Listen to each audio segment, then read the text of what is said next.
सच्चाई सच छुपने नहीं देंगे। कि दिल्ली सरकार में चेयरमैन के होने के बावजूद भी, एक संवैधानिक दर्जा प्राप्त करने के बाद भी आज भी हम लोग सड़कों पे हैं। इससे साफ जाहिर होता है कि आज तक जो भी सरकारें काम करती रही वो सारी की सारी हमारा शोषण करती रही।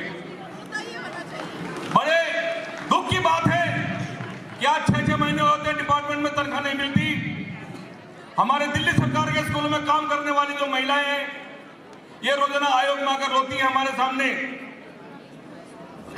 कभी किसी को लगा लिया, कभी किसी को हटा लिया, कभी तनख्वाह नहीं दी। कोई महीना खाली नहीं जाता जिस दिन सड़कों पर दांव उतरना पड़ता हो इन्हें। हमारे जो अन्नदाता हैं अपनी खुद की मेहनत, तपिश की मेहनत लेने के लिए आज भी सड़कों पर आंदोलनरत हैं। आज जैसे रिपोर्ट मिली है हमारे हजारों अन्नदाताओं को रोक लिया गया सड़कों पे भी, ताकि वे आकर अपना आक्रोश प्रदर्शित ना कर सकें। साथियों, एक छोटी सी बात समझ में आती है। अपने 30 साल के कार्यकाल में जो हमने देखा है, अगर सरकार कोई हिल सकती है तो केवल और केवल जब दिल्ली में इनका बिजली पानी बंद किया जाएगा, इनके घरों में कूड़ा फेंका जाएगा, इनके मुंह काले किए जाएंगे, तब तक ये मानने वाले नहीं है। साथियों, मेरा तजुर्बा है। हमने देखा है जब हमारे सफाई कर्मचारी 2014-15 में सड़कों पर होते थे, यही दिल्ली का झूठा मुख्यमंत्री जब बेंगलोर में अपने इलाज कराने के लिए गया था और हम सबने मिलकर दिल्ली का चक्का जाम किया, तो वहीं से 500 करोड़ रुपए भेज दिया, कभी 400 करोड़ रुपए भेज दिया, कभी 100 करोड़ रुपए भेज दिया। ये तजुर्बा मैं बता रहा हूं। अभी हमारे राणा जी बोल भी रहे थे कि रामलीला मैदान में भर देंगे। साथियों, वो बात ठीक है, लेकिन सड़कों पर उतरकर जो हमने कहा है वो भी हमें करना पड़ेगा। भूख हड़ताल करके कोई फायदा होने वाला नहीं। वो तो चाहते हैं जल्दी जल्दी सब खत्म हो जाए। हमारे बहुत सारे लीडर भी स्वर्गवासी हो चुके हैं, लेकिन आज इस मंच के माध्यम से स्वागत खाते हैं, उन सबको भी नमन करते हुए आज एक बहुत बड़ा ऐलान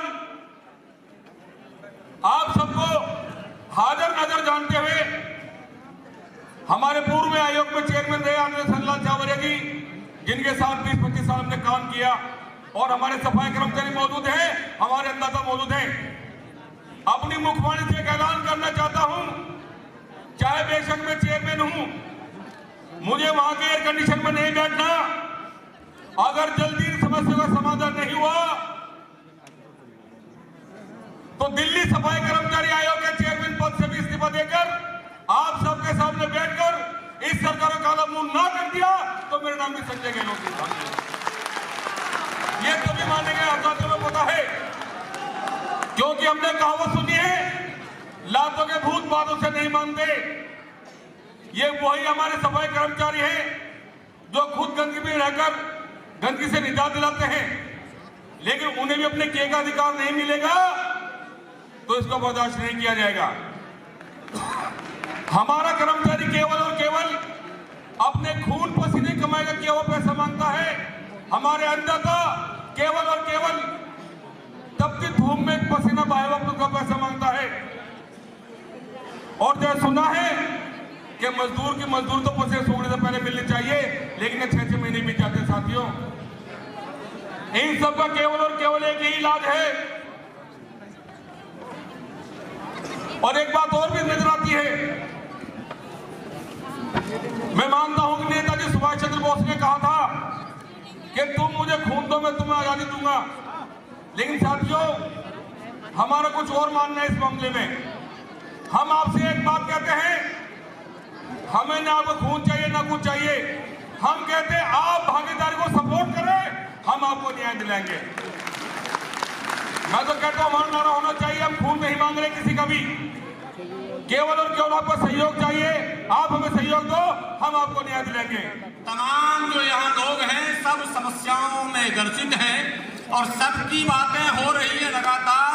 आपने देखा आईटी के लोगों की बातें हुई, डीटीसी मार्शल की बातें हो रही है, सफाई कर्मचारी की बातें हो रही है, किसानों की बातें हो रही है। हमारे कुछ साथी ये कह रहे हैं मेरे कान में कि आप लोग केवल दिल्ली सरकार को निशाने पर ले रहे हैं और केंद्र सरकार में बैठी मोदी सरकार के ऊपर कुछ बोल नहीं रहे हैं, तो कम से कम मैं पहले अपनी सफाई आपको दे दूं और उसके बाद अपने बड़े भाई मेहदी हसन साहब को बुलाऊंगा। सफाई ये कि अल्पसंख्यक मुसलमान भारत का, दिल्ली का, जहां मैं खड़ा हूं, 100% ज्यादा हो जाए तो भी जोड़ लीजिएगा कि 110% एक ही बंदे को वोट दिया। जिस बंदे को वोट दिया उस बंदे का नाम है अरविंद केजरीवाल। तो हमने जिसको कर्जा दिया, कर्जा हम उससे मांगेंगे, जिसको दिया ही नहीं उससे हम क्या मांगेंगे। इसलिए मोदी सरकार के तमाम विफलताओं पर हम बात करते रहते हैं।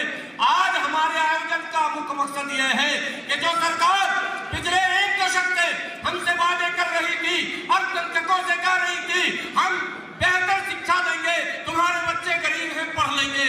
आज स्कूल का यह हाल है कि ओखला, मुस्तफाबाद, सीरमपुर जैसी जगहों पर, जाफराबाद जैसी जगहों पर उर्दू शिक्षक नहीं मिल रहे हैं, और शिक्षक अगर कोई है भी तो उसको गेस्ट बना दिया गया।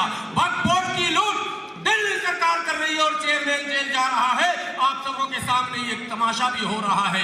कोरोना काल में मौलाना साहब के साथ जहां केंद्र सरकार ने योजनाबद्ध तरीके से निशाना बनाया, वहीं अरविंद केजरीवाल ने प्रेस कॉन्फ्रेंस करके ये कहा कि इतने कोरोना काल में संक्रमित लोग हुए, उसमें इतने तबलीगी है और मौलाना साहब पर FIR होना चाहिए, जबकि कोर्ट ने कहा कि ये सब बकवास था, ये सारे निर्दोष है। तो केजरीवाल से ये मेरा सवाल है कि तुमने भाजपा के एजेंडे पर काम करते हुए आगे बढ़ने का जो काम किया है, तो दिल्ली का अल्पसंख्यक तुम्हें भी दोबारा सत्ता पे आने नहीं देना चाहता।